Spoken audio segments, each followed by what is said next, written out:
The opinions expressed in the following program are those of the participants and do not necessarily reflect those of Rogers nor Rogers TV.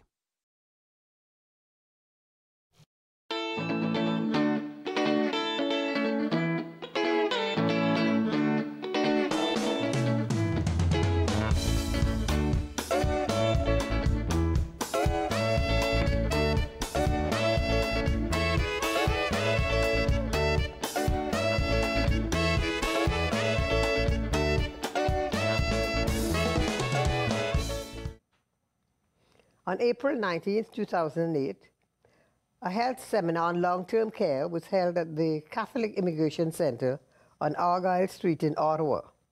The idea was initiated by the National Institute of Jamaican Canadians, and the seminar was co-sponsored by Caribbean Calendar and the Threes Company. The objective was to bring awareness to members of our community on topics related to health and wellness. Over the last 10 years, this annual event has become a hallmark of distinction, largely due to the caliber of the topics that have been addressed, and equally important, the successful collaborative effort among the Black and Caribbean organizations in the National Capital Region. Last year, as many as 10 organizations partnered to host the event. On this program, you'll hear about the upcoming Promoting Healthy Lifestyles seminar and a new facet that has been incorporated into the event. Welcome to Caribbean Calendar. I'm your host, Ingrid John Batiste.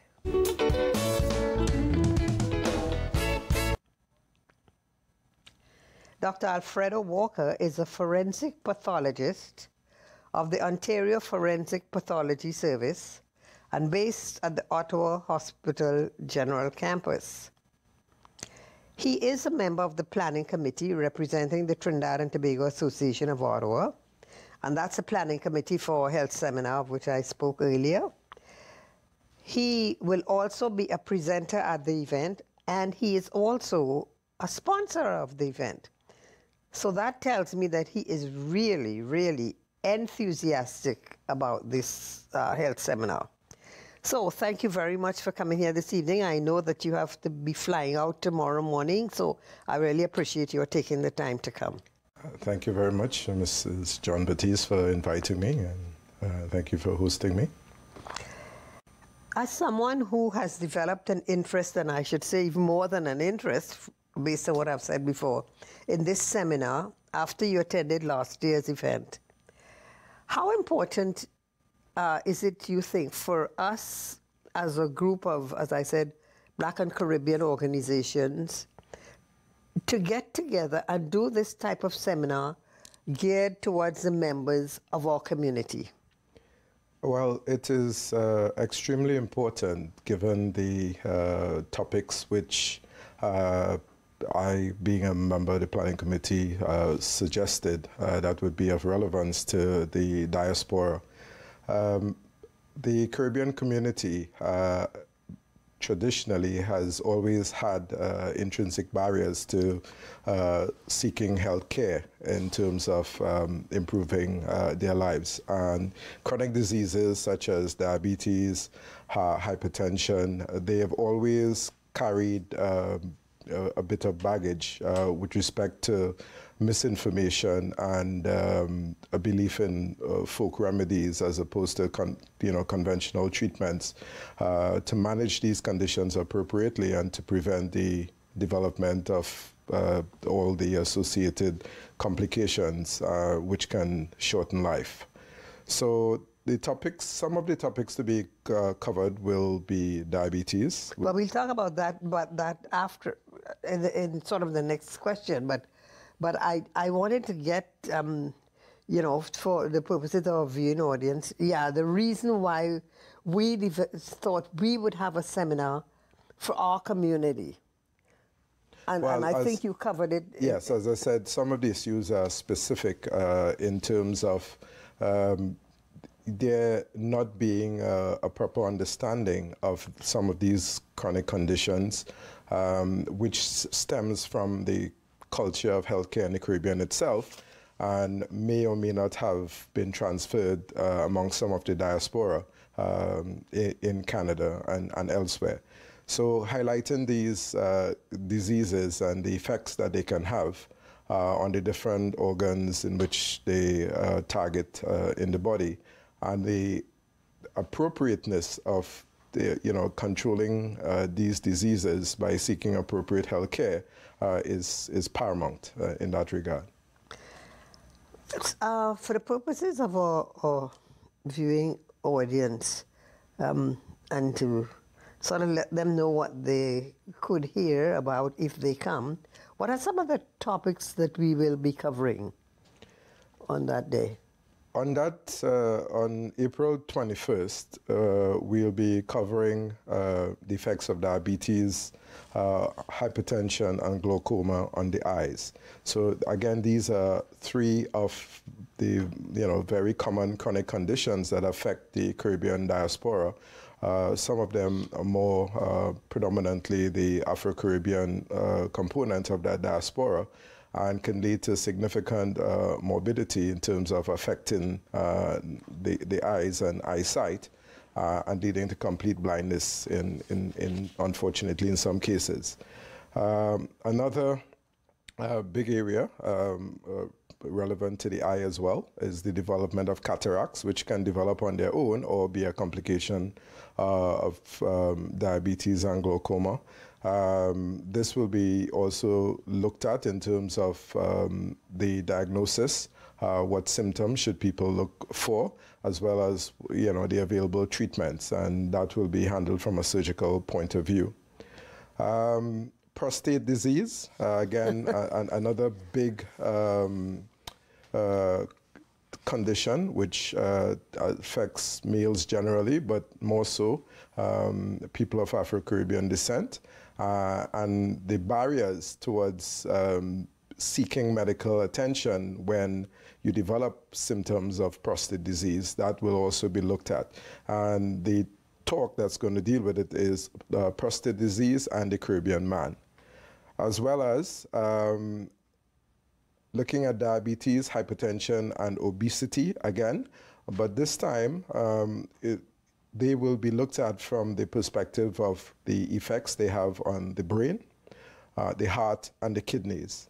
Again, the effects of these conditions on the brain, such that you can lead to strokes, which in itself is a life-altering event for those who survive, or it can be fatal in its hemorrhagic form.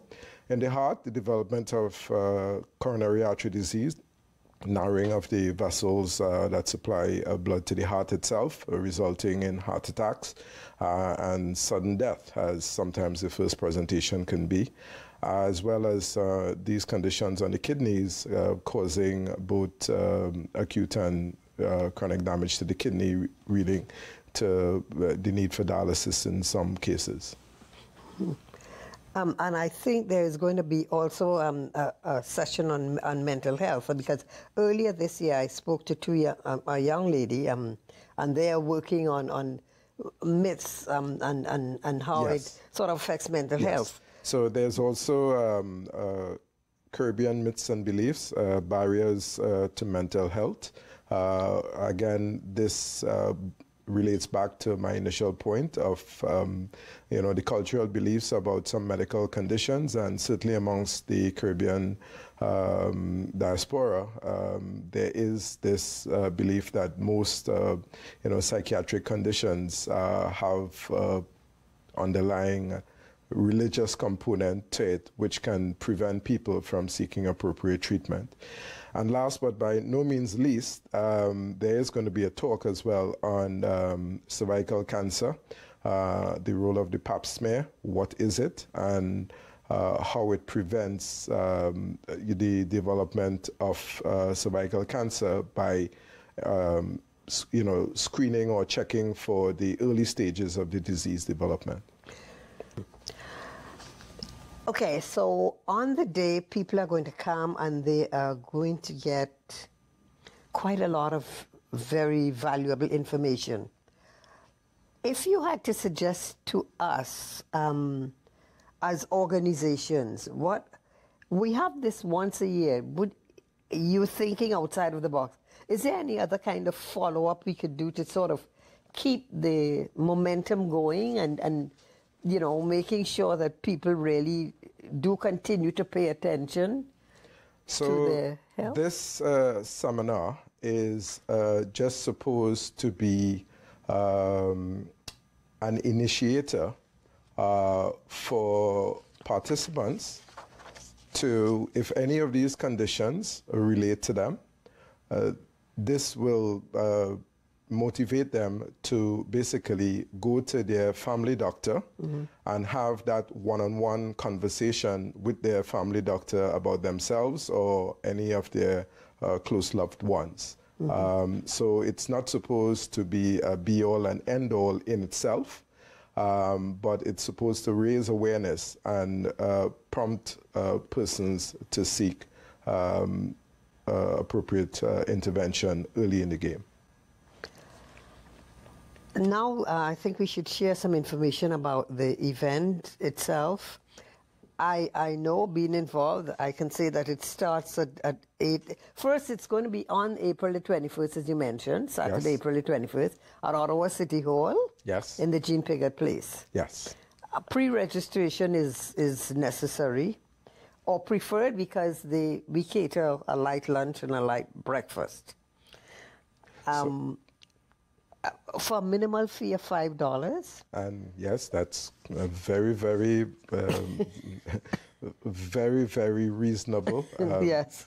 The panel of speakers is of very high caliber. You have Dr. Janelle King, who is of Trinidad and Tobago origin. She's an optometrist. And she's going to be speaking about diabetes, hypertension, and glaucoma in the eyes.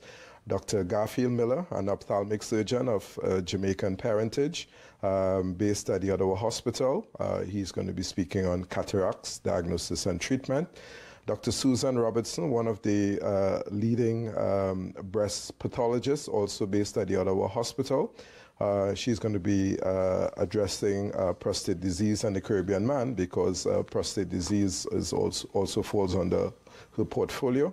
Mr. Edwin Engala, who's a technician, he will be addressing cervical cancer and the role of the pap smear. And last but by no means least, I will be dealing with the effects of diabetes, hypertension, and obesity on the brain, the heart, and kidneys. And we have Selma Delco and Sharon Roberts, I think, will be addressing the mental health issue. All of that with a light breakfast and a good lunch for $5. Yes. That's all we ask, and that people would show up. The numbers are going to be on the screen. We ask people to call. You can, when you come in, please be there. It's going to start at 8:30 for people to get their names checked off. You get your seat. And at 9 a.m., we start the formal proceedings. It's going to be a very exciting day. It is. A very information-packed day, Yeah. but presented in a totally understandable manner. So we look forward to having as many participants as possible. Yes. So to you, the viewing audience, we are looking forward to seeing you. Call the numbers on the screen if you're affiliated with the Jamaican Ottawa Association, Trinidad and Tobago, St. Lucia, St. Vincent, Jacu Conbet. Just call and register, Guyana, Ottawa, register, and we want to see you there in your numbers because you have high caliber speakers, wonderful environment. Jean Piggott Place is a really nice place to attend an event. So you have excellent physical circumstances, a nice environment, good company, and we are going to have booths also with information. People who are not presenting, we have, a gift basket from a dentist, which could have an electric toothbrush, all those wonderful things, and other organizations that will have great information. So please, we are looking to see you in your numbers. Thank you very much, and we will see you on the 21st. Yes, thank you very much for having me.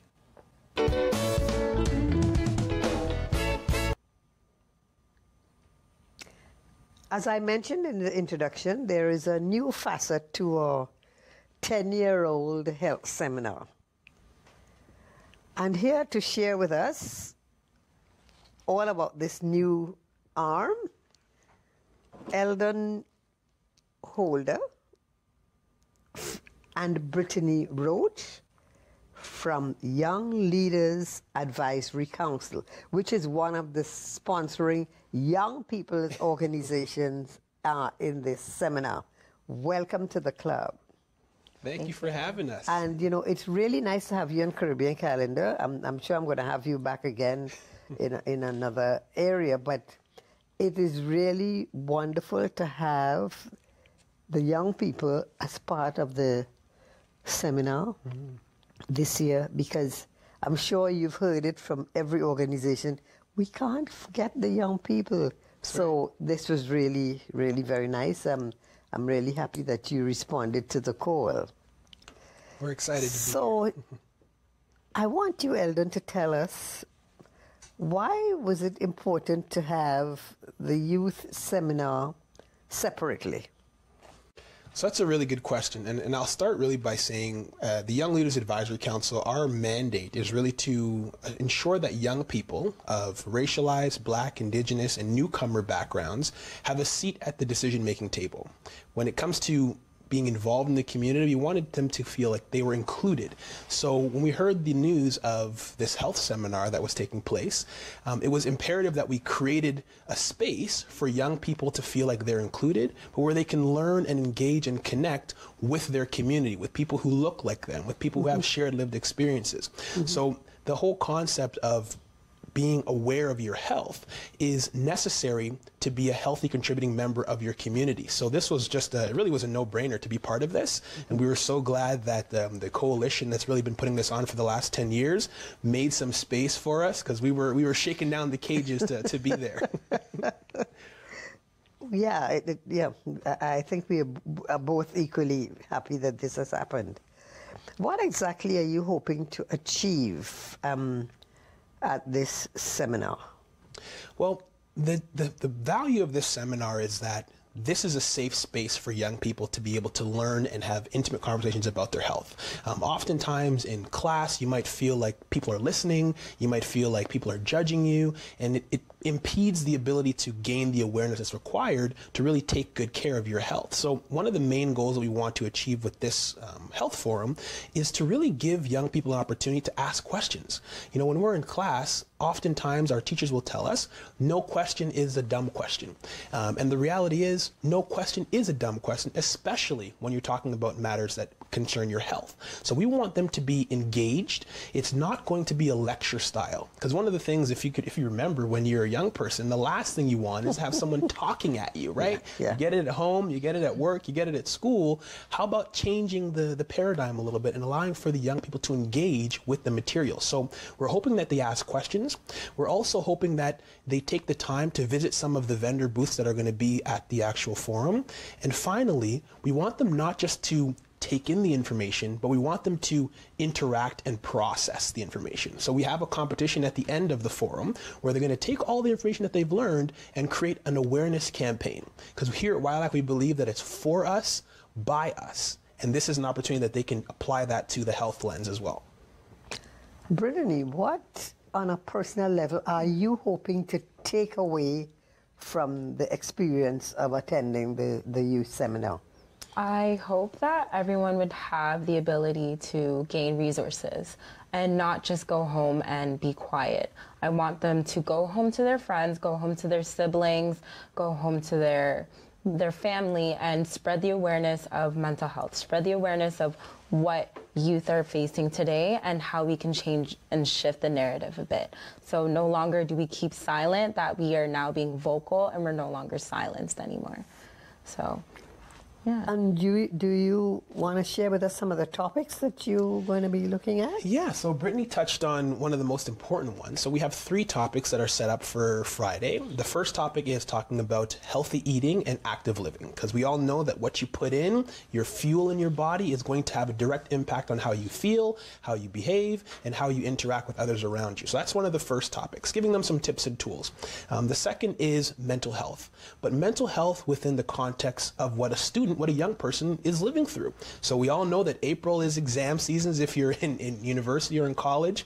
If you're in high school, we know that exams come around near the end of June. So we want to equip the young people with some tips that allow them to make it through their exam seasons as they're studying, because that could feel very stressful. You have your grades that you want to obtain, and you have university that you want to get into. So how do you cope with that and use it as a resource to thrive and become a stronger person? So that's the second subject. And then the final is actually speaking about drug misuse and addiction. And on the heels of the legalization of cannabis, it's so important that our young people, particularly those who are of racialized communities that are impacted tremendously by these new legislations, we want to give them the tools that they need, the information that they require to make smart decisions. Like, for example, some people don't know that when it comes to cannabis, if you're under the age of 18, not only is your brain not fully developed, but it impacts your cognitive ability. I think it's 1 in 6 young people under the age of 18 have a higher chance of becoming addicted to cannabis if they start smoking early on. But we want young people to know that.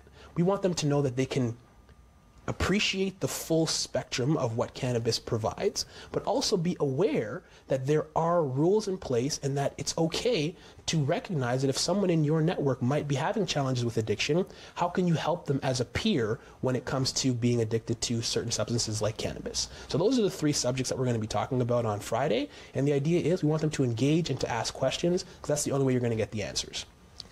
I want to ask you something that I asked Alfredo in the adult segment, but I'll put it this way. Do you see this as an opportunity to carry on the dialogue? And if so, do you have any idea of how you can continue it before next year's forum, for example?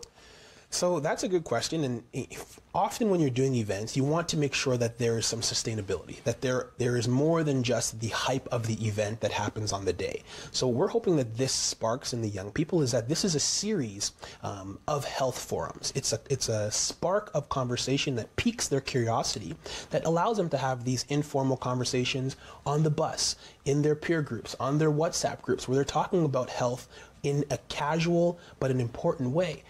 So we're hoping that this gives them the platform to get the information, and just as Brittany was saying, be vocal about it. You know, you don't have to hide health. Health is something to be proud of, and if you're smart about it, you can actually help someone who might not feel like they have a voice or feel comfortable sharing. So we're going to be doing a variety of different consultations and weaving in some of the feedback that we get from this event to ensure that the dialogue continues both within the community and outside the community. If I gave you the opportunity, and in fact I am giving you the opportunity to market this forum, this seminar, to some of the young people out there, what would you tell them?